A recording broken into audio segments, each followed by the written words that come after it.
मैं गुलजार शेख, आप देख रहे हैं न्यूज भारत लाइव। आज की कुछ प्रमुख खबरें। सिंधुदुर्ग के राजकोट जिले में स्थित छत्रपति शिवाजी महाराज की 35 फीट ऊंची प्रतिमा 26 अगस्त 2024 को ढल गई थी। छत्रपति शिवाजी की प्रतिमा गिरने के मामले में एक्शन लेते हुए मूर्तिकार जयदीप आपटे को कल्याण से गिरफ्तार किया गया। जयदीप आपटे कल्याण में एक आर्ट कंपनी चलाते हैं। उनके पास बड़ी मूर्तियों के निर्माण का कोई पूर्व अनुभव नहीं था। उन्होंने ही राजकोट किले में शिवाजी महाराज की 35 फीट ऊंची मूर्ति बनाई थी, जिसका उद्घाटन पिछले साल दिसंबर में प्रधानमंत्री नरेंद्र मोदी ने किया था। जयदीप आपटे कल्याण में एक आर्ट कंपनी चलाते हैं। उनके पास बड़ी मूर्तियों के निर्माण का कोई पूर्व अनुभव नहीं था। उन्होंने ही राजकोट किले में शिवाजी महाराज की 35 फीट ऊंची मूर्ति बनाई थी, जिसका उद्घाटन पिछले साल दिसंबर में प्रधानमंत्री नरेंद्र मोदी ने किया था। महाराष्ट्र के राजकोट किले में छत्रपति शिवाजी महाराज की प्रतिमा ढलने के बाद राज्य का सियासी पारा चढ़ा हुआ है। इस बीच 35 फीट ऊंची इस प्रतिमा को बनाने वाले मूर्तिकार जयदीप आपटे को कल्याण पुलिस ने बुधवार को गिरफ्तार कर लिया। वे 26 अगस्त को मूर्ति ढलने के बाद से ही फरार चल रहे थे। सूत्रों के मुताबिक आपटे को फिलहाल पुलिस उप आयुक्त के कार्यालय में रखा गया है। बता दें कि ये मूर्ति सिंधुदुर्ग जिले में स्थित राजकोट किले में स्थापित की गई थी। विधानसभा चुनाव से पहले छत्रपति शिवाजी की मूर्ति टूटना एक राजनीतिक मुद्दा बन गया है। महाविकास आघाड़ी की पार्टियां शिवसेना, यूबीटी, एनसीपी और कांग्रेस लगातार महायुति सरकार पर हमलावर है।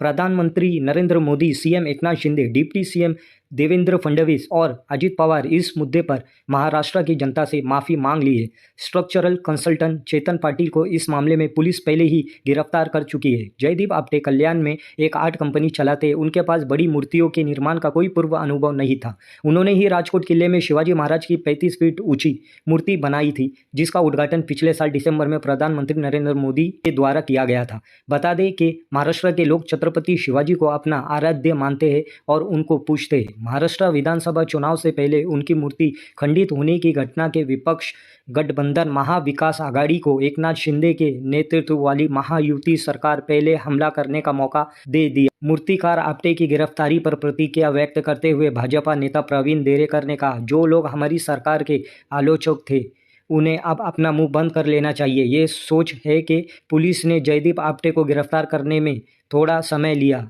हम गिरफ्तारी का कोई श्रेय नहीं ले रहे, लेकिन पुलिस ने अपना काम किया। विशाल प्रतिमा के अचानक ढलने के बाद महाराष्ट्र में राजनीति गर्मा गई। महाराष्ट्र पुलिस ने जयदीप आपटे और स्ट्रक्चरल कंसल्टेंट चेतन पाटिल के खिलाफ भारतीय न्याय संहिता बीएनएस के विभिन्न धाराओं के तहत एफआईआर दर्ज की है।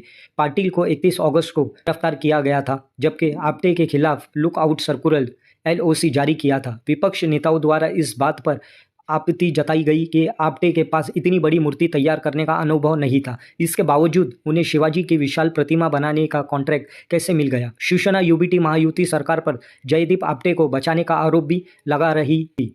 सिंधुदुर्ग पुलिस की टीम मुंबई, ठाणे और कोल्हापुर सहित विभिन्न स्थानों पर आपटे की तलाश कर रही थी। पुलिस की एक इकाई पहले कल्याण, ठाणे जिले में उनके आवास पर गई, लेकिन वहां ताला लगा मिला। पुलिस ने उन्हें बुधवार देर रात ठाणे के कल्याण से गिरफ्तार किया।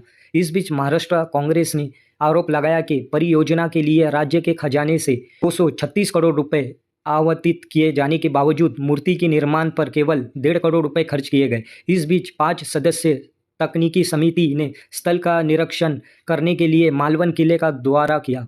पुलिस ने प्रतिमा और उसके मंच के लिए इस्तेमाल किए गए मटेरियल का स्पेशल लेकर फॉरेंसिक लैब में भेजा। महायुति सरकार ने कहा है कि उसी स्थान पर बहुत जल्द छत्रपति शिवाजी महाराज की एक मजबूत और भव्य प्रतिमा बनाई जाएंगी। में लिया ऐसा बोलना उचित नहीं होगा, क्योंकि उनके परिवार वालों ने और हमने चर्चा विमर्श करने के पश्चात हमने ये तय किया था कि ये मामला काफी गर्मागर्मी हो चुकी है।